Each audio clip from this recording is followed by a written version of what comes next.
Hello friends, welcome back to centre of success. I hope आप लोग अच्छे से होंगे, स्वस्थ मस्त रहे होंगे एवं आपकी तैयारी जोरों शोरों से चल रही होगी। तो फिर से आप लोगों के लिए रुक्मणी प्रकाशन का the platform volume 2 Bihar SSC के लिए जो कि इंटर लेवल भर्ती है, उसके लिए आपके अपने चैनल जो कि सेंटर ऑफ सक्सेस के द्वारा प्रैक्टिस सेट नंबर 18 लेकर आ गया हूं। इससे पहले कि दोस्तों अगर आपने पिछले वाले नहीं देखे हैं तो लिंक डिस्क्रिप्शन में है और मैंने ऑलरेडी प्लेलिस्ट बना दिया है, आप जाकर वहां से देख सकते हैं और टेलीग्राम को भी आप ज्वाइन कर सकते हैं। तो चलिए फटाफट वीडियो को लाइक कर दीजिए, अपने दोस्तों के साथ शेयर कर दीजिए और चैनल पर पहली बार आए हैं तो चैनल को सब्सक्राइब कर दीजिए और बेल आइकन को दबा दीजिए ताकि जब भी मैं महत्वपूर्ण वीडियो डालूँ तो सबसे पहले नोटिफिकेशन आपके पास पहुँचे। इसमें 75 नंबर क्वेश्चन के उत्तर को कवर करेंगे जो कि आपका इसमें टारगेट रहेगा 68 नंबर ऑफ क्वेश्चन। तो दोस्तों वीडियो के आखिर तक बने रहिएगा। मैं आपको सटीक उत्तर, ऑथेंटिक जानकारी के साथ, फुल एक्सप्लेनेशन के साथ प्रोवाइड करता हूं। तो 1 लाइक तो बनता है और सब्सक्राइब भी बनता है। तो चलिए शुरू करते हैं। प्रैक्टिस सेट नंबर 18 का पहला प्रश्न आपके फोन स्क्रीन पे। बोला जा रहा है कि हाल ही में साहित्य के लिए यूनेस्को की क्रिएटिव शहरों की सूची में भारत के किस शहर को शामिल किया गया है? तो शहर है कोझिकोड। ऑप्शन ए इसका सही उत्तर हो जाएगा, केरल का कोझिकोड, जो कि साहित्य के लिए एवं ग्वालियर संगीत के लिए शामिल किया गया था। वैसे वर्तमान में भारत में 42 यूनेस्को विश्व धरोहर स्थल हैं। 41वें यूनेस्को जो कि विश्व धरोहर स्थल के रूप में पश्चिम बंगाल का शांति निकेतन को शामिल किया गया था। वही 42वें यूनेस्को के विश्व धरोहर स्थल के रूप में कर्नाटक के जो कि होयसल मंदिर को समूह को शामिल किया गया है। तो इस प्रकार आपका ऑप्शन ए सही उत्तर हो जाएगा। अगला प्रश्न, नवंबर 2023 में 54वां भारतीय अंतर्राष्ट्रीय फिल्म महोत्सव का आयोजन कहाँ किया गया था? तो ये गोवा में किया गया था। ऑप्शन ए इसका सही उत्तर हो जाएगा। वही अंतर्राष्ट्रीय पतंग महोत्सव जो कि गुजरात के अहमदाबाद में आयोजित किया जाता है। अगला प्रश्न, हाल ही में किस पर्व यूएनओ महासचिव को संयुक्त राष्ट्र में 2023 दिवाली पावर ऑफ वन पुरस्कार से सम्मानित किया गया है? तो ये है बान की मून। ऑप्शन ए इसका सही उत्तर हो जाएगा। Result uniting nation in A divided world नामक पुस्तक जो कि बान की मून के द्वारा ही इनकी आत्मकथा है। वही संयुक्त राष्ट्र के प्रथम महासचिव ट्रिगोली रहे थे। वही वर्तमान में महासचिव हैं एंटियो गुटेरस। तो यहाँ पे सारे पॉइंट आप लोग ध्यान में रखिएगा। अगला प्रश्न, भारतीय सेना द्वारा किस ऑपरेशन के तहत लद्दाख में रहने वाले बच्चों के लिए कई कल्याणकारी गतिविधियाँ चलाई जा रही है? तो गतिविधियाँ है ऑपरेशन सद्भावना। ऑप्शन डी इसका सही उत्तर हो जाएगा। सीबीआई ने ड्रग नेटवर्क को खत्म करने के लिए जो कि ऑपरेशन गरुड़ शुरू किया था। आरपीएफ ने जो कि ऑपरेशन सतर्क के लिए सतर्क शुरू किया है और उत्तर प्रदेश पुलिस के द्वारा ऑपरेशन दृष्टि अभियान शुरू किया गया था। अगला प्रश्न, वर्ष में खाली स्थान छत्तीसगढ़, उत्तराखंड, झारखंड राज्यों का गठन किया गया था। तो ये 2000 ईस्वी में। ऑप्शन डी इसका सही उत्तर हो जाएगा। अगला प्रश्न, निम्नलिखित में से किस शहर को भारत में महलों का शहर द सिटी ऑफ पैलेसेज के रूप में जाना जाता है? तो ये है कोलकाता। ऑप्शन ए इसका सही उत्तर हो जाएगा। झीलों का शहर जो कि श्रीनगर है। हवा महल जयपुर में स्थित है। नवाबों का शहर लखनऊ है। निम्नलिखित में से किस शहर को the queen of the Arabian sea के नाम से जाना जाता है? तो ये है कोची, केरल के कोची। ऑप्शन बी इसका सही उत्तर हो जाएगा। अगला प्रश्न, एसटीपीपी का पूरा रूप क्या होता है? तो ये होता है सुपर थर्मल पावर प्लांट, यानी ऑप्शन सी इसका सही उत्तर हो जाएगा, जो कि भारत में सबसे अधिक विद्युत ऊर्जा का उत्पादन जो कि ताप संयंत्र के द्वारा ही होता है। अगला प्रश्न, संयुक्त राष्ट्र संघ के महासचिव को मरणोपरांत नोबेल पुरस्कार प्रदान किया गया था। तो ये ड्रैग हैमरशोल्ड को। ऑप्शन ए इसका सही उत्तर हो जाएगा। 1961 में नोबेल के क्षेत्र में, शांति के क्षेत्र में नोबेल पुरस्कार दिया गया था। ऑप्शन ए इसका सही उत्तर हो जाएगा। वही त्रिगवेली को संयुक्त राष्ट्र के प्रथम महासचिव नियुक्त किया गया था। यू थॉन्ट जो कि म्यांमार के पहले एशियाई थे जो संयुक्त राष्ट्र के प्रथम महासचिव बने थे। अगला प्रश्न, 10 से 17 दिसंबर 2023 दिल्ली में आयोजित पहले खेलो इंडिया पैरा गेम्स में शीर्ष स्थान हासिल किया है किसने? तो ये हरियाणा ने किया है। ऑप्शन ए इसका सही उत्तर हो जाएगा, जिसमें 40 स्वर्ण, 29 रजत और 26 कांस्य पदक जीतकर 105 पदक जीतकर इस संस्करण का पहला खिताब अपने नाम किया है हरियाणा ने। अगला प्रश्न, हाल ही में निम्नलिखित में से कौन सी भारतीय महिला cricketer ICC hall of fame में शामिल करने वाली पहली भारतीय क्रिकेटर बन गई है? तो ये है डायना एल्डुल्जी। ऑप्शन सी इसका सही उत्तर हो जाएगा। अगला प्रश्न, विश्व का पहला कृत्रिम बुद्धिमत्ता एआई सुरक्षा संस्थान किस देश में स्थापित किया जाएगा? तो यह है ब्रिटेन में। ऑप्शन डी इसका सही उत्तर हो जाएगा। कॉमनवेल्थ का मुख्यालय कहाँ है? तो ये लंदन में है। ऑप्शन सी इसका सही उत्तर हो जाएगा, इंग्लैंड के लंदन के मालबोरो हाउस में। राष्ट्रमंडल में कुल 54 सदस्य हैं एवं इसका उद्देश्य है विश्व शांति को सुनिश्चित करना, व्यक्तिगत और लोकतांत्रिक स्वतंत्रता को बढ़ावा देना, समानता को भी बढ़ावा देना, नस्लवाद का विरोध करना, गरीबी, अज्ञानता और बीमारी के खिलाफ लड़ाई लड़ना और मुक्त व्यापार को बढ़ावा देना। ये सारी इनकी मुख्य उद्देश्य हैं। अगला प्रश्न, किसे प्रधानमंत्री कार्यालय के निदेशक के रूप में नियुक्त किया गया है? तो यह है श्वेता सिंह को। ऑप्शन डी इसका सही उत्तर हो जाएगा। वही डॉक्टर प्रमोद कुमार मिश्रा को प्रधानमंत्री के प्रमुख सचिव और प्रधान सलाहकार नियुक्त किया गया है। अगला प्रश्न, दिल्ली सल्तनत काल में तबकात नासरी की रचना किसने की थी? तो ये मिनहाज उल इरशाद के द्वारा किया गया था। ऑप्शन ए इसका सही उत्तर हो जाएगा, जो कि ये फारसी भाषा में की गई है। तबकात नासरी में न केवल जो कि दिल्ली सल्तनत के गुलाम वंशों के सुल्तानों के शासन का वर्णन किया गया है, इसके अतिरिक्त सुल्तानों और अमीरों के व्यक्तिगत जीवन, जो कि उनके प्रेम प्रसंग के षड्यंत्रों का आदि का भी वर्णन किया गया है। जियाउद्दीन बर्नी ने तारीख फिरोजशाही और फतवा ए जहादीरी, जो कि फारसी भाषा में रचना की गई थी, इसके द्वारा। अमीर खुसरो द्वारा जो कि रचित साहित्य किरान उल सादेन, फितवाह उल फुतू, नू सिपेहर, आशिका तुगलकनामा, ये आदि इनकी प्रमुख रचनाएं हैं। तो फिर से यहाँ से मैथमेटिक्स का प्रश्न शुरू हो गया है, तो मैं आपको डायरेक्ट 31 नंबर क्वेश्चन पढ़ना चाहूँगा। बोला जा रहा है कि किस राज्य ने पवन लॉन्च किया है, जो एक अद्वितीय समुदाय आधारित मेंस्ट्रुअल हाइजीन कार्यक्रम है? तो यह है छत्तीसगढ़ सरकार के द्वारा। ऑप्शन डी इसका सही उत्तर हो जाएगा। अगला प्रश्न, 1928 में साइमन कमीशन भारत में किस उद्देश्य से आया था? तो बोला जा रहा है कि प्रशासनिक सुधार पर विचार करने के लिए आया था। ऑप्शन ए इसका सही उत्तर हो जाएगा। अगला प्रश्न, बोला जा रहा है कि आत्मीय सभा के संस्थापक कौन रहे थे? तो ये राजा राम मोहन राय थे। ऑप्शन ए इसका सही उत्तर हो जाएगा, जो कि ये हिंदू धर्म के एक ईश्वरवादी मत का प्रचार करने के लिए इनके द्वारा 1815 में आत्मीय सभा गठन किया गया था। वही राजा राम मोहन राय के द्वारा ही 1828 में ब्रह्मा सभा की स्थापना की गई थी एवं इन्हें भारतीय पुनर्जागरण का पिता कहते हैं। स्वामी विवेकानंद को आधुनिक भारत के आध्यात्मिक पिता के रूप में जाना जाता है। अगला प्रश्न, मुगल बादशाह जहांगीर ने आत्मकथा तुजुक ए नाज जहांगीरी किस भाषा में लिखी थी? तो ये फारसी भाषा में लिखी थी। ऑप्शन डी इसका सही उत्तर हो जाएगा। अगला प्रश्न, 1953 में गठित राज्य पुनर्गठन आयोग के अध्यक्ष निम्न में से कौन रहे थे? तो ये थे सैयद फजल अली। ऑप्शन ए इसका सही उत्तर हो जाएगा। इसके अतिरिक्त 2 अन्य सदस्य, जो कि हृदयनाथ कुंजरू और के.एम. पनिकर भी थे। इस आयोग की रिपोर्ट में, जो कि राज्य पुनर्गठन आयोग अधिनियम 1956 के द्वारा ही 14 राज्यों और 6 केंद्रशासित प्रदेश बांटा गया था।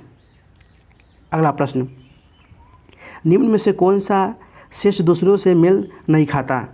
तो ये है भांगड़ा,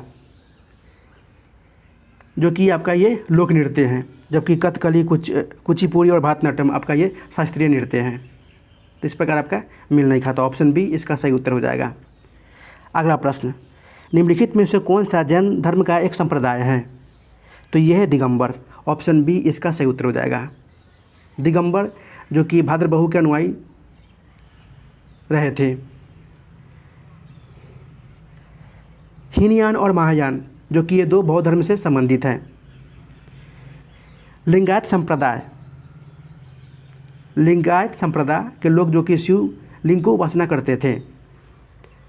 प्रथम जैन महासभा में जैन धर्म जो कि दो संप्रदाय दिगंबर स्वयंवर में बट गया था। अगला प्रश्न, मेघालय की गारो पहाड़ियाँ निम्न में से किस फसल के उत्पादन के लिए जानी जाती है? तो ये है संतरा के लिए। ऑप्शन ए इसका सही उत्तर हो जाएगा। वही मेघालय पठार में पश्चिम से जो कि पूर्वी की ओर गारो खासी जयतिया ये आपका आदि पहाड़ियाँ है। भारत का दक्षिणतम बिंदु कौन सा है? तो यह है इंदिरा पॉइंट। ऑप्शन सी इसका सही उत्तर हो जाएगा। मेघालय की पहाड़ियों की बात करूं तो इस क्षेत्र में औसत से अधिक वर्षा होने के कारण यहाँ के क्षेत्रों में लेटराइट मिट्टी तथा सदाबहार वनों का विकास होता ही है। इंदिरा पॉइंट। वही भारत का उर्वरतम बिंदु आपका ये इंदिरा कौल है। ये दक्षिणतम बिंदु है इंदिरा पॉइंट और उर्वरतम बिंदु इंदिरा कौल है। भारत का कुल क्षेत्रफल जो कि 32,87,263 वर्ग किलोमीटर है। इंदिरा पॉइंट को हम पिगमिलियन पॉइंट भी कहते हैं। तो सारे पॉइंट आप लोग ध्यान में रखिएगा। अगला प्रश्न, the general theory of employment, interested and money के लेखक कौन थे जिसने अर्थशास्त्र की एक अलग शाखा के रूप में मैक्रो इकोनॉमिक्स की नींव रखी थी? तो ये है जॉन मेनार्ड केन्स के द्वारा। ऑप्शन सी इसका सही उत्तर हो जाएगा, जो कि यह पुस्तक का प्रकाशन 1936 में किया गया था। अगला प्रश्न, प्रशासन को नियंत्रित करने वाली भारतीय संसद की प्रमुख समितियां कौन रही थी? तो ये थी आश्वासन समिति। ऑप्शन सी इसका सही उत्तर हो जाएगा। लोक लेखा समिति का गठन जो कि भारत सरकार अधिनियम 1919 के तहत 1921 में किया गया था। लोक लेखा समिति में 22 सदस्य जो कि 15 लोकसभा से और 7 राज्यसभा से चुने जाते हैं। प्राक्कलन जिसे अनुमान समिति भी बोलते हैं, इसका गठन जॉन मथाई की सिफारिश पर किया गया था। प्राक्कलन समिति में 30 सदस्य होते हैं जो कि सभी सदस्य लोकसभा से निर्वाचित होते हैं। अगला प्रश्न, भारत में स्थानीय स्वायत्तशासी संस्थाओं के प्रति सजगता दिखाने के निम्न में से किसे जाना जाता है? तो ये लॉर्ड रिपन को जाना जाता है। ऑप्शन बी इसका सही उत्तर हो जाएगा। एवं लॉर्ड रिपन के प्रस्ताव को ही स्थानीय स्वशासन संस्थाओं का मैग्ना कार्टा भी कहते हैं। भारत शासन एक्ट 1919 के द्वारा ही स्थानीय स्वशासन को राज्य सूची के अंतर्गत हस्तांतरित विषयों की सूची में रखा गया था। ये सारे पॉइंट आप लोग ध्यान में रखिएगा। अगला प्रश्न, इल्बर्ट बिल विवाद निम्न में से किससे संबंधित था? तो यूरोप के लोगों के मामलों की सुनवाई करने के लिए भारतीय न्यायाधीशों पर लगाई गई पाबंदी को हटाए जाना से संबंधित था। ऑप्शन सी इसका सही उत्तर हो जाएगा। इल्बर्ट ने 1883-84 में केंद्रीय विधान परिषद में एक विधेयक लाया था जिसका उद्देश्य था भारतीय तथा यूरोपीय न्यायाधीशों की शक्तियाँ समान करना था, जिसके अंतर्गत भारतीय जज भी यूरोपियों के मुकदमा सुन सकते हैं और दंडित भी कर सकते हैं। इसका यही उद्देश्य था। अगला प्रश्न, अशोक के शिलालेख में प्रयुक्त लिपि निम्न में से कौन सा रहा है? तो ये था ब्राह्मी, खरोष्टी और अरमाइक, यानी उपयुक्त सभी। ऑप्शन डी इसका सही उत्तर हो जाएगा। ग्रीक भी रहा है इसके साथ साथ। अशोक की लिपि जो कि सर्वप्रथम 1837 में जेम्स प्रिंसेप ने पढ़ा था। अगला प्रश्न 45 नंबर क्वेश्चन,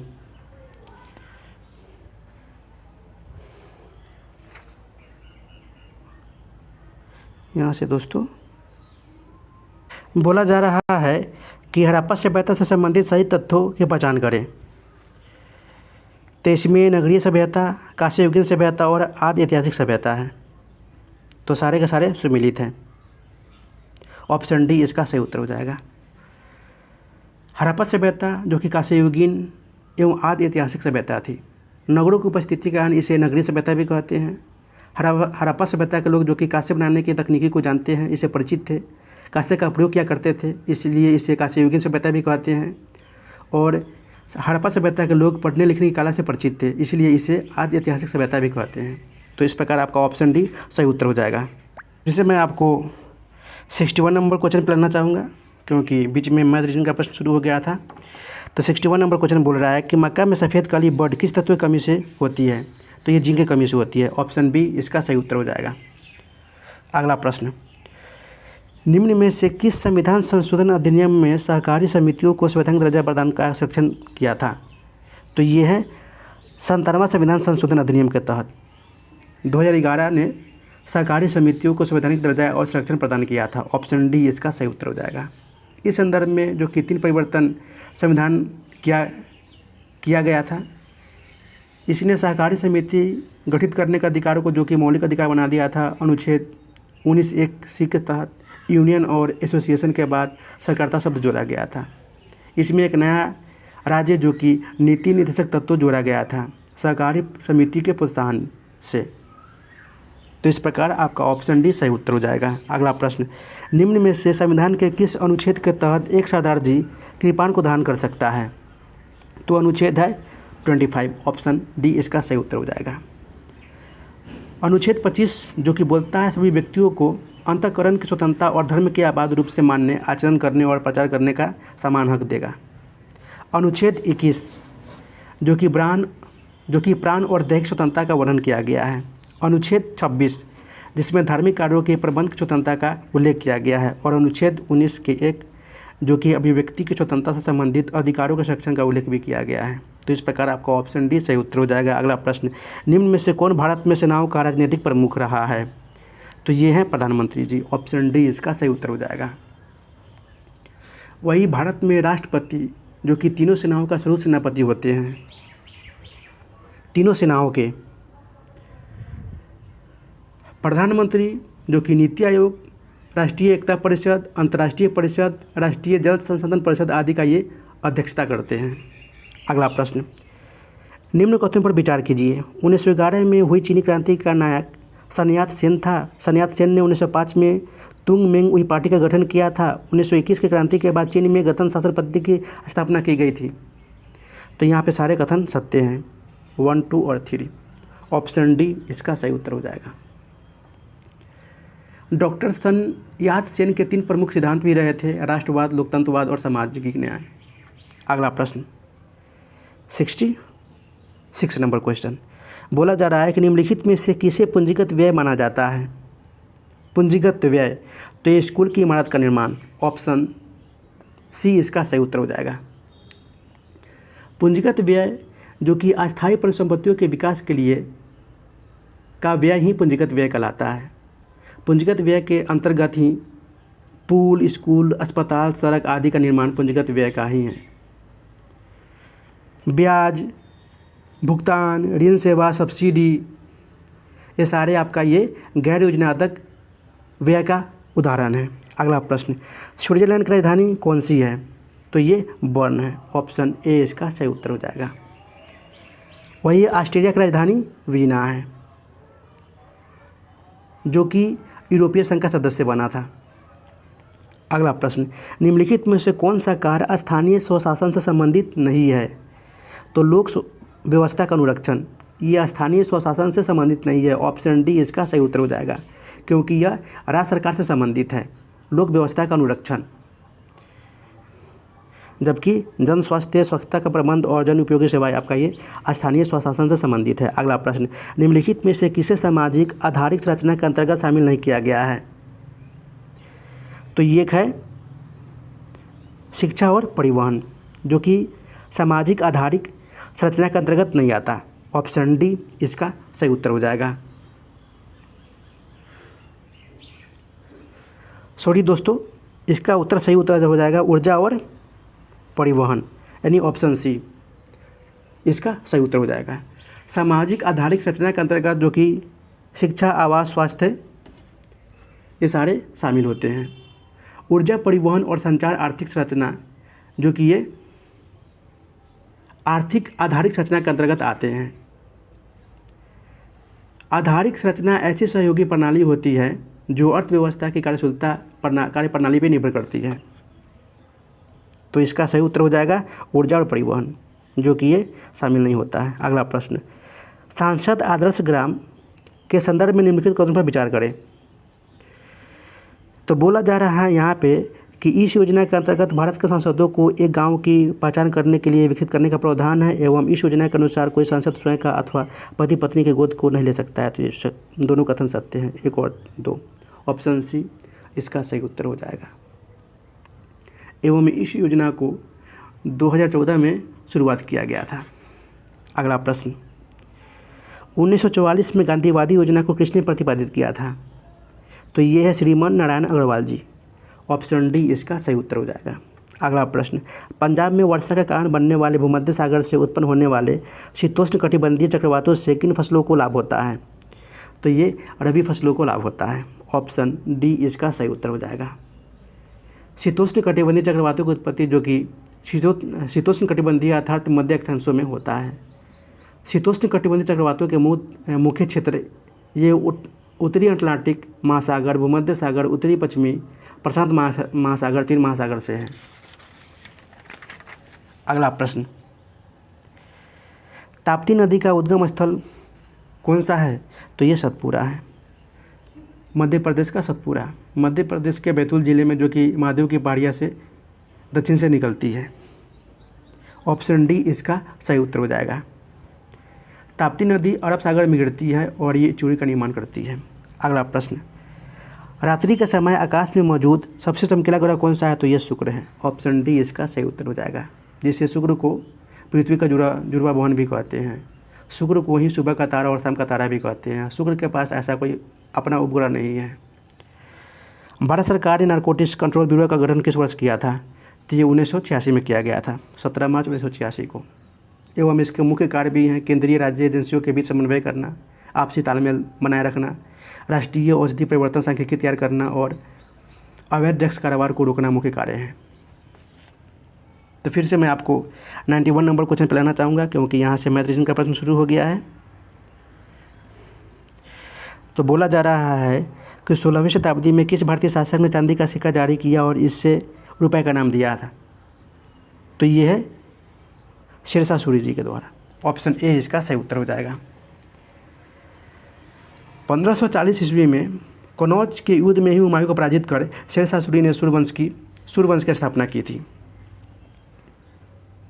अगला प्रश्न, भारतीय संविधान के किस अनुच्छेदों में न्यायिक समीक्षा की शक्ति को सर्वाधिक स्पष्ट रूप से व्यक्त किया है? तो ये है अनुच्छेद 32 और 226। ऑप्शन सी इसका सही उत्तर हो जाएगा।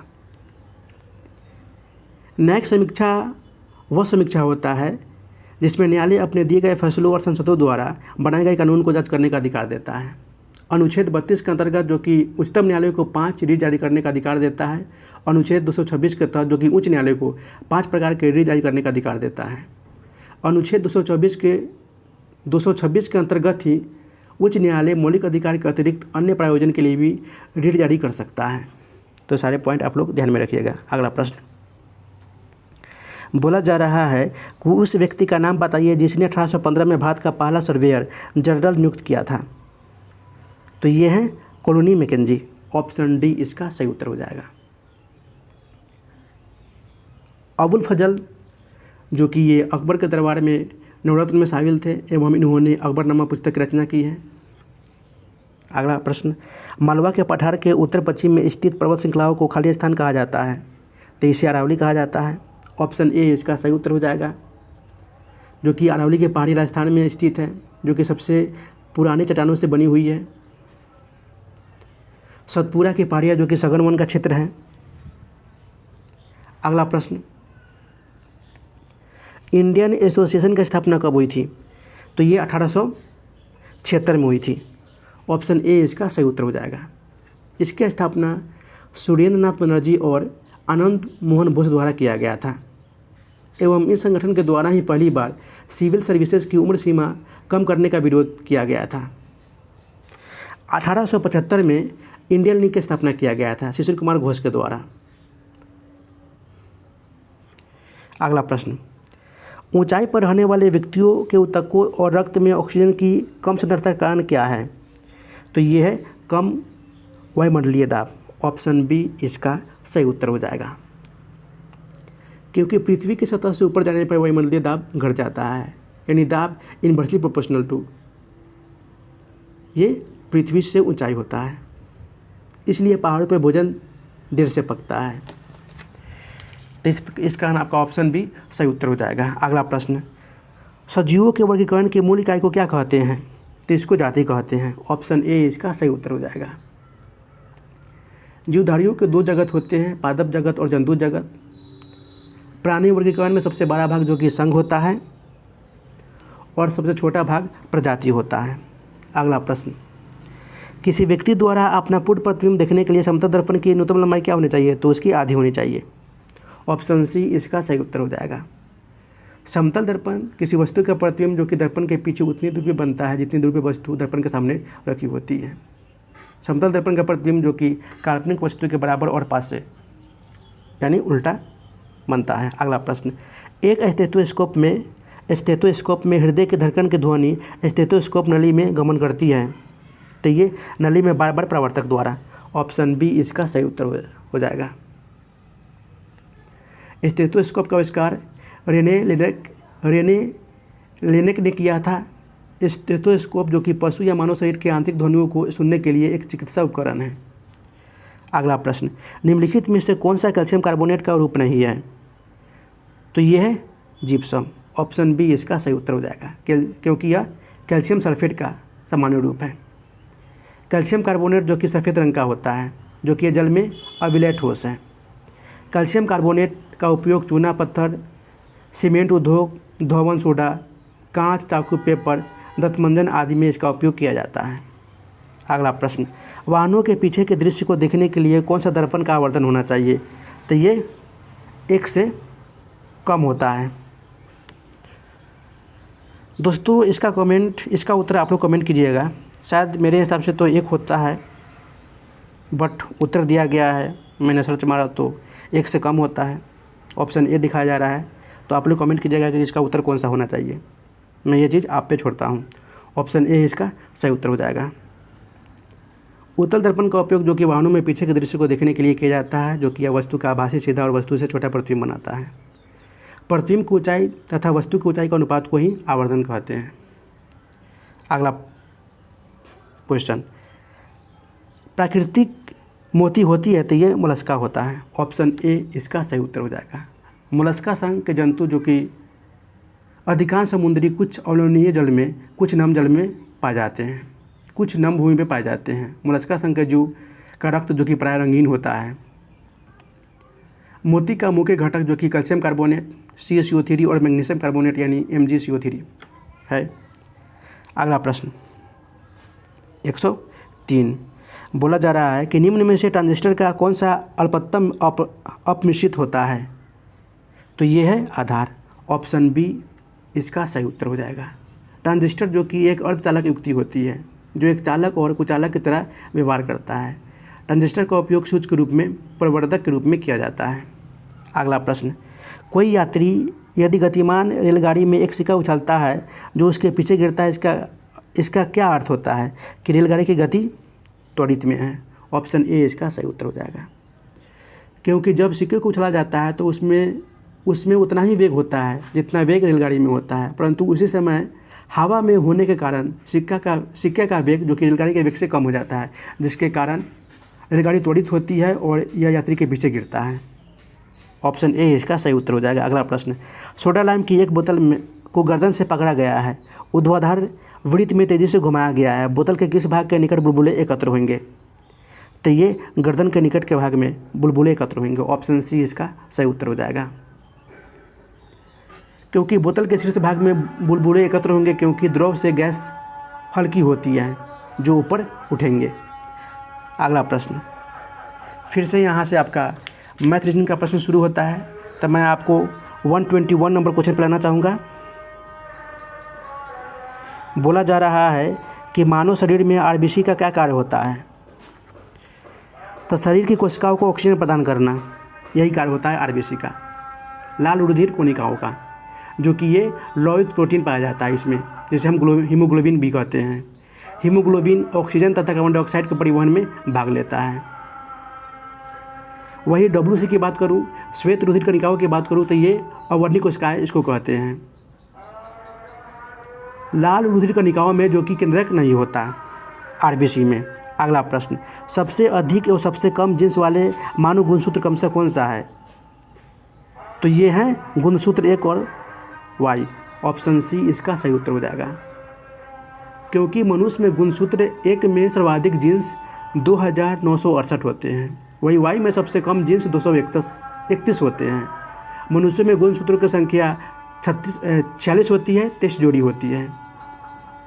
23 जोड़ी के कारण ही पुरुष और स्त्री का लिंग भेद जो कि विकसित होता है। और 23वीं गुणसूत्र ही लिंग गुणसूत्र कहलाते हैं। अगला प्रश्न, निम्नलिखित में से किस उपकरण का उपयोग प्रत्यावर्ती धारा को दिष्ट धारा में परिवर्तित करने के लिए किया जाता है? तो ये है दिष्टकारी रेक्टिफायर। ऑप्शन सी इसका सही उत्तर हो जाएगा। वही संधारित कैपेसिटर ऐसे यंत्र होते हैं जो विद्युत यंत्र के आवेश ग्रहण करने की क्षमता को बढ़ा देता है, यानी डिस्चार्ज इक्वल टू सी भी। अगला प्रश्न, उस गैस का नाम बताइए जो विक टाइप लाइटर में भर जाती है। तो भैया ये है ब्यूटेन। ऑप्शन बी इसका सही उत्तर हो जाएगा। वैसे एलपीजी में भी प्रोपेन, नॉर्मल ब्यूटेन और आईसी ब्यूटेन भरा हुआ रहता है। और एलपीजी में दुर्गंध के लिए इथाइल मर्केप्टन का उपयोग किया जाता है, जिसका सूत्र होता है C2H5 मीथेन को मार्स गैस कहते हैं। तो सारे पॉइंट आप लोग ध्यान में रखिएगा। अगला प्रश्न, आधुनिक पीरियोडिक टेबल में सिलिकॉन जिसका परमाणु क्रमांक 14 होता है को खाली स्थान और खाली स्थान के बीच रखा गया है। तो ये एल्युमिनियम और फास्फोरस के बीच रखा गया है, क्योंकि एल्युमिनियम का परमाणु क्रमांक 13 और फास्फोरस का परमाणु क्रमांक 15 होता है। तो ऑप्शन बी इसका सही उत्तर हो जाएगा। आधुनिक आवर्त सारणी जो कि परमाणु संख्या पर आधारित है। अगला प्रश्न, ऑस्टियोसाइट पाए जाते हैं, तो ये अस्थि में पाए जाते हैं। ऑप्शन ए इसका सही उत्तर हो जाएगा। अस्थि जो कि एक प्रकार का ठोस, कठोर और मजबूती संयोजी ऊतक होता है। अस्थि दो प्रकार के होते हैं, कलाजात अस्थि और उपास्थि जात अस्थि। उपास्थि जिसका निर्माण कंकालीय संयोजी ऊतकों से होता है। अगला प्रश्न, 18 वोल्ट की बैटरी से जलने वाले एक विद्युत बल्ब 3 एम्पियर की विद्युत धारा लेता है, बल्ब का प्रतिरोध क्या होगा? तो आपने ओम का नियम पढ़ा होगा, V=IR। प्रतिरोध पूछ रहा है I, यानी V/I। तो वोल्ट मुझे कितना दे रखा है? 18 वोल्ट बटा 3 एम्पियर, 3 × 18। तो यहाँ पे आपका ऑप्शन सी 6 ओम सही उत्तर हो जाएगा। ओम का नियम जो कि स्थिर ताप पर किसी चालक के अनुरूप विभवांतर चालक से प्रवाहित धारा के समानुपाती होता है। जब दो या दो से अधिक प्रतिरोधों को एक के बाद एक प्रकार जोड़ा जाता है, उसमें से समान धारा प्रवाहित होती है, उसी श्रृंखला को हम प्रतिरोध कहते हैं, आर कहते हैं। तो इस प्रकार आपका ऑप्शन सी सही उत्तर हो जाएगा। प्रतिरोध का सही मात्रक ही ओम होता है। अगला प्रश्न, उस वैज्ञानिक का नाम बताइए जिसने इस सिद्धांत का प्रतिपादन किया था कि इलेक्ट्रॉन एक धनावेशित गोले हैं में धंसे हुए एम्बेड होते हैं। तो ये जे थॉमसन ने प्रतिपादित किया था। ऑप्शन बी इसका सही उत्तर हो जाएगा। इसके अनुसार परमाणु एक ठोस गोला है जिसमें संपूर्ण द्रव्यमान धन आवेशित एक समान रूप से वितरित है, एवं इसमें बीच बीच में ऋण आवेश जो कि इलेक्ट्रॉन इस प्रकार व्यवस्थित है, यानी प्लस माइनस निगेटिव में, प्लस माइनस निगेटिव में आपका इस प्रकार दर्शाया गया है परमाणु के एक ठोस गोले को। वही रदरफोर्ड के अनुसार परमाणु का समस्त द्रव्यमान एवं आवेश जो कि एक अल्प क्षेत्र में केंद्रित रहता है, जिसे हम नाभिक कहते हैं, एवं इसके अनुसार ही परमाणु का अधिकांश भाग खोखला एवं नाभिक के चारों ओर इलेक्ट्रॉन इस प्रकार भ्रमण करते हैं जिस प्रकार पृथ्वी सूर्य के चारों ओर परिक्रमा करता है। अगला प्रश्न, बोला जा रहा है कि निम्नलिखित में से किस बल की प्रकृति विद्युत चुंबकीय नहीं है? तो पिंड का भार। ऑप्शन बी इसका सही उत्तर हो जाएगा, क्योंकि भार वह बल है जिससे किसी वस्तु को पृथ्वी अपने केंद्र की ओर खींचती है। विद्युत चुंबकीय तरंग के गुण जो कि यह उदासीन होते हैं, यह अनुप्रस्थ होती है या प्रकाश के वेग से गमन करती है, इसके पास ऊर्जा और संवेग होता है, और इसकी अवधारणा मैक्सवेल के द्वारा प्रतिपादित किया गया है। तो सारे पॉइंट है। अगला प्रश्न, अस्पतालों से निकलने वाले जैविक कचरे के निपटाने का सबसे अच्छा तरीका क्या है? तो ये है भस्मीकरण। ऑप्शन सी इसका सही उत्तर हो जाएगा। चिकित्सीय अवशिष्ट पदार्थों को 3 श्रेणियों में बांटा गया है। पहली श्रेणी जो कि इसमें संक्रमण की संभावना वाला कचरा रखा जाता है। दूसरी श्रेणी इसमें ऐसी मदों को शामिल किया जाता है जिन पे रक्त लगा हुआ रहता है, जैसे पटिया। और तृतीय श्रेणी, इस श्रेणी में प्लास्टिक तथा शीशे आदि शामिल होते हैं, जैसे सुइया ट्यूब आदि। तो इस प्रकार ऑप्शन सी इसका सही उत्तर हो जाएगा। अगला प्रश्न, प्रिंट सेटिंग का निम्न में से कौन सा विकल्प MS वर्ड 365 में केवल विशिष्ट पृष्ठों को चुनने के लिए उपयोग किया जाता है? तो यह है कस्टम प्रिंट। ऑप्शन बी इसका सही उत्तर हो जाएगा। सारे पेज एक साथ प्रिंट निकालने के लिए प्रिंट ऑफ पेपेज का उपयोग किया जाता है, पेजेज का उपयोग किया जाता है। वही प्रिंट करेंट पेज का विकल्प वर्तमान में जो कि पेज का प्रिंट निकालने के लिए करेंगे। सेलेक्ट किए गए टेक्स्ट का प्रिंट निकालने के लिए प्रिंट सिलेक्शन का उपयोग करते हैं। अगला प्रश्न, मध्य कर्ण में इनमें से कौन सा हड्डी नहीं पाया जाता? तो ये हेमेट नहीं पाया जाता, जबकि मेलियस, इनकस और स्टप्स पाया जाता है। स्टेपिज जो कि ये सबसे शरीर की सबसे छोटी हड्डी होती है। स्टेपिज कान की हड्डी होती है। सबसे बड़ी हड्डी जांघ की हड्डी जो कि फीमर होती है। अगला प्रश्न, दोलन करते लोलक का गोलक 100 सेकेंड में मध्य बिंदु से 100 बार गुजरता है, तो लोलक आवर्तकाल कितना होगा? तो लोलक आवर्तकाल ये 2 सेकेंड होगा, क्योंकि दोलन करते समय गोलक का लोलक 100 सेकेंड में मध्य बिंदु से 100 बार गुजरता है, तो गोलक का आवर्तकाल 2 सेकेंड होगा। 2 बार मध्य बिंदु से गुजरने वाले पे ही एक पूर्ण दोलन कहलाता है। तो दोलनों की संख्या जो कि मध्य स्थिति से गुजरने वाली संख्या बटा 2 होता है, तो दोनों की संख्या कितना है? 100 बटा 2 यानी 50 हो गया। आवर्तकाल क्या बोलते हैं? तो कुल समय बटा दोनों की संख्या। तो कुल समय कितना है? 100 बटा 50 जो निकाले हैं 50 यानी 2 सेकेंड इसका सही उत्तर हो जाएगा। ऑप्शन सी इसका सही उत्तर हो जाएगा। अगला प्रश्न, स्वतंत्र नाइट्रोजन का स्थिरीकरण कर सकते हैं? तो ये नॉट स्टोक सवाल, एजोटोबैक्टर जीवाणु और राइबोजियम जीवाणु यानी ये सभी के द्वारा। ऑप्शन डी इसका सही उत्तर हो जाएगा। अगला प्रश्न, विश्वव्यापी वेब वर्ल्ड वाइड वेब पर सबसे अधिक प्रयुक्त की जाने वाली दूसरे स्थान वाली भाषा कौन सी है? तो ये है चाइनीज, चीनी। ऑप्शन सी इसका सही उत्तर हो जाएगा। वही सबसे अधिक प्रयुक्त भाषा अंग्रेजी है। तो इस प्रकार आपका 75 नंबर क्वेश्चन समाप्त हो गया है। तो दोस्तों कमेंट में ज़रूर बताइएगा कि आपने कितना अटैम्प्ट किया है। मैंने टारगेट रखा था 68। तो वीडियो को शुरू से अंत तक देखने के लिए आपको बहुत बहुत धन्यवाद। चैनल पे पहली बार आए हैं तो चैनल को सब्सक्राइब कर दीजिए और बेल आइकन को दबा दीजिए, ताकि जब भी मैं महत्वपूर्ण वीडियो डालूँ तो सबसे पहले नोटिफिकेशन आपके पास पहुँचे। तो फिर मिलते हैं नेक्स्ट वीडियो में, तब तक के लिए गुड बाय, जय हिंद, टेक केयर ऑफ योरसेल्फ।